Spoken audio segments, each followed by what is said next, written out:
I'm ready. Sam, since you brought up skinny dipping in Lake Hamilton. I did not bring that up. They asked me a question.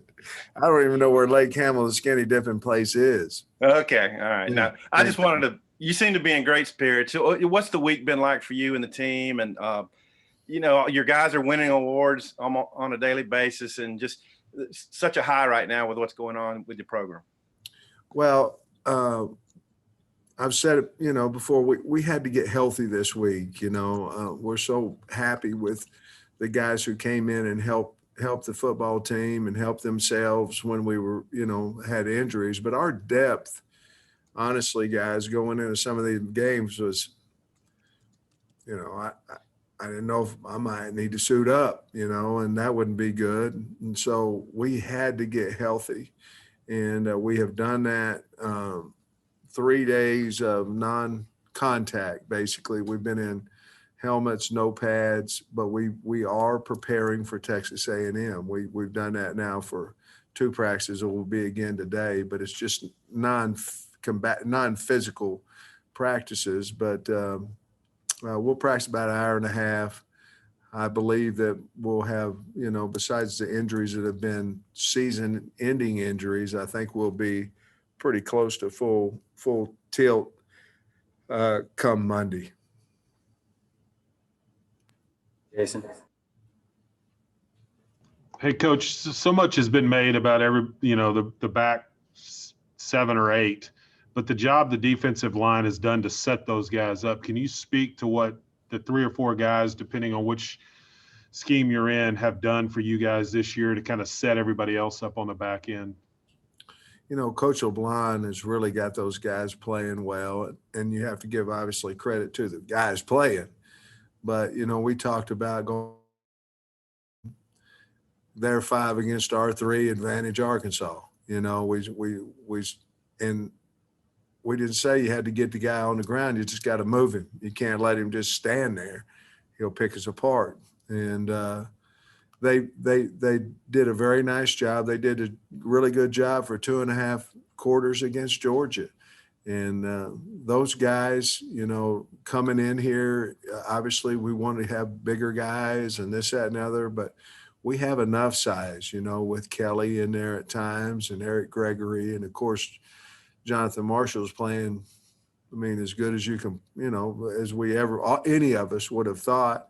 And then Coach had a little bit better game. You finally saw him last weekend have some success. So, Zach Williams. There's a lot of those guys and Soley. And so there's a lot of those guys that are playing well. We rotate them. We keep them fresh. And we feel like we have pretty good depth there, especially when we're playing a 3-man line. So been really pleased with those guys. And if you look at a majority of our picks, the quarterback was moved some way or another or pressured.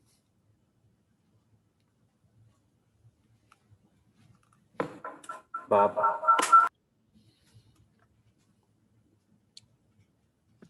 Yeah, Sam, are you guys like off Friday, Saturday, Sunday, or kind of what are you doing with the players?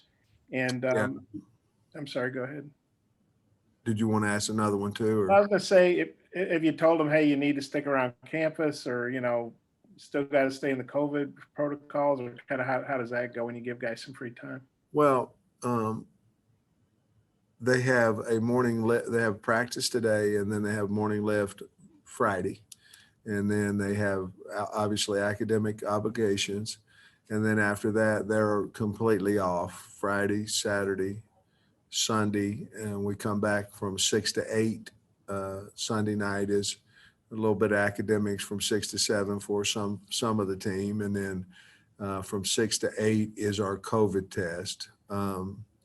We've had off. I'm not positive what the difference is in, a 3:00 game and you win a game and the kids are out of here by 7:30 on a Saturday night versus, them going wherever they're going. The greatest thing that happens, sort of like, remember when steroids was in college athletics, and basically the NCAA said if you get tested positive for anabolic steroids, you're out. Well, it stopped it. And it's kind of the same way with this COVID virus. the bottom line is our kids know if they get COVID that they're basically out for 2 games. And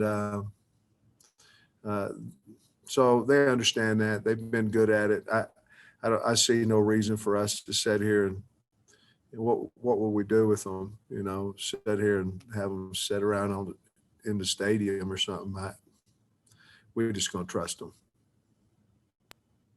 Scotty. Hey, Coach, Hudson Clark's parents have told me that down to earth is probably the best way to describe him. I'm wondering if you would consider that accurate. Yeah, I consider that accurate. He's very quiet, very modest young man. I think he's taken all this stuff in stride. I mean, he's gotten enough awards this week, but I see on my sheet of paper that he is one of the 3 Boss Hog Scholars of the Week that we give out each week. So that adds to his resume for this week as well. Hutch. Sam, I know you said that a lot of your younger guys are getting developmental work on Saturdays, but I'm wondering during this off week, have you been able to do much developmental work with the guys that haven't played much this year? We have not. And I could lie to you, I could whatever, but we haven't. And that's probably the most disappointing thing, unless you count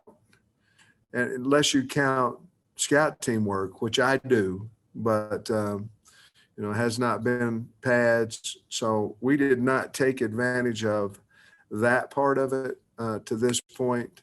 We're not going to this week. We just made a decision that we needed to keep our team healthy. And I'm talking about from 1 to 4 on the depth chart, because trust me, it's 6 weeks in a row, you're going to need them. And, if you look at our roster and you go, okay, well, you have to have 53 scholarship guys. We could get wiped out by COVID at a few positions, but the likelihood of us not playing with the criteria that the SEC has set, I mean, it could happen, but probably very unlikely. Therefore, we may play with some of these 3s and 4s and things of that nature, which we have. And so we just decided that staying healthy was more important than anything else this week. Trey. Hey, Coach. I had a question about Trey Knox. Is he dealing with something right now, an injury or something? And what do you hope to get out of him, to see out of him in the next 6 games? No, I think he's doing really well. No, he's not injured at all.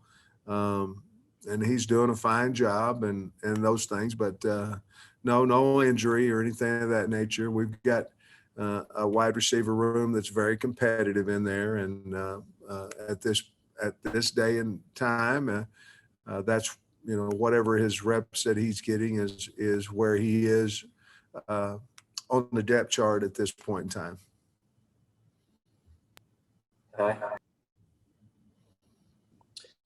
Sam, you brought up it's kind of nice this week that a lot of times coaches during bye weeks, they give their freshmen and sophomores, some of the younger guys, a lot more reps. You don't really have to do that because a lot of your guys have gotten reps. How beneficial is it, and I know you've dealt with a multitude of injuries, but how beneficial is it that a lot of your younger guys have gotten game reps to this point in the season? Yeah, it's really huge. And if you really look at it, there's some disappointment with some of the freshmen in that, hey, coach, can I talk to you? I'm not where I want to be on the depth chart and things of that nature, because there's so many other freshmen that have been forced into playing. And so we've dealt a little bit with that just simply because my roommate over here, he's getting to play and I'm not, it's just been a little bit different than probably what you might think in the SEC. And that's a good thing. We were able to talk to him and things of that nature. But we have had several young kids that have been able to play on Saturday. So again, we just decided, hey, we're going to get as healthy as we possibly can. Nikki. Coach, you played a walk-on Jackson Woodard on Saturday, and you have several other, new freshman linebackers at that position. So I'm wondering, how's the development of Keelan Burrell, JT Towers, and Jashad Stewart and those guys coming along? And what do they need to do to see the? Well, I think all of those guys are doing a good job. Jashad, he's getting a lot of special teams action, but he's had a hamstring, so that's stopped his progress a little bit. Even though I think he's healthy now. Woodard he was able to play a little bit because that's where he is on the depth chart. Some guys just develop faster than others, and the worst thing you want to do is you really don't want to put a young man out there that's not ready. You can ruin him. You can ruin his confidence. You can physically, and so those guys just are a little bit behind Woodard right now. And obviously, I'd rather look at it as a compliment for Woodard than a detriment, for those other two kids. Young guys just develop at different speeds, and we're happy all of them's here. Bob. Hey, Sam, I'm guessing you must have been to College Station once or twice in your Big 12 days. Do you know how many times you've coached a game down there? And do you know Jimbo very well? I do know Coach Fisher fairly well. I have a lot of respect for him and everywhere he's been, and those things. I think the last time, I can't remember. I know we went to College Station when I was at Oklahoma because they beat us, and Coach Ryan and I were walking off the field, and Rex took his hat off, and he said, well, I guess I'm not going to be needing this anymore. And he threw it into the stands. And then in the paper, it said Rex Ryan throwing his hat in the ringer for the next head coaching job at Oklahoma. So all the man did is took his hat off and threw it in. And the media really jumped on top of that. But we've been down there. It's a neat deal, especially pregame when they march everybody in there. Hopefully, they don't get to kiss each other as much as they normally do, not because of COVID, but because they're not scoring. Scotty. Hey, Coach, I was wondering what you thought about Hayden Henry and what he's kind of brought to the field the last couple of games and in terms of his playmaking. Didn't he play well? I mean, he really did. He played really well. He's he's kind of a throwback a little bit. He's kind of a wild-eyed, kind of a crazy kid. In a good way. He gonna hit you and he gonna tell me about it. And he keeps telling me, Coach, this is what I'm gonna do. This is what I'm gonna do. And I said, hey, dude, I got the best. I can go anywhere from the 15 to 15. I got the best seat in the house. So I'll be at the game. You just show it to me, we kid back and forth, but he's played really well. And honestly, it's given me more confidence in that group of linebackers. And I thought he played a really good game against Ole Miss. Sam, I wanted to ask you about another young guy. I mean, I know he's got several older guys in front of him, but Darren Turner got kind of a lot of praise early on in camp. I mean, how is he looking, and maybe what does he need to do? What would you like to see from him to maybe get some playing time this year? Well, he has to improve. He has. He improved so much that I traveled him last week. But he is where he is on the depth chart right now. He's got to catch the ball a little bit better, learn the offense a little bit better. Those things. Again, he's a freshman. So he's going to come on, I believe, and I believe he'll be a very, very good wide receiver for us, and I've been really pleased with his growth, both on and off the field since he's been here. Trey. Yeah, Coach, I assume you guys are going to get Monteric back soon, and he was playing pretty well before he was injured. And then you have Hudson playing well. Have you guys talked about what to do at that position, whether you shift things around or you just rotate those guys? Or I saw all three of them out there yesterday in practice at the same time.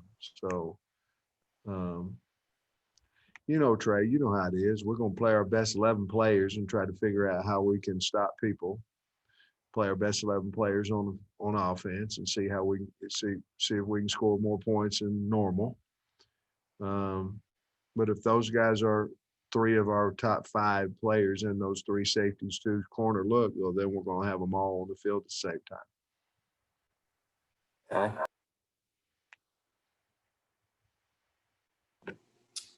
Yeah, Coach, kind of to Trey's point, thinking about next week, I know y'all probably put a little of this stuff, but looking at what Isaiah Spiller's done so far this season, this is going to be kind of a different offense that you guys have faced than compared to all season long, a little bigger than usual.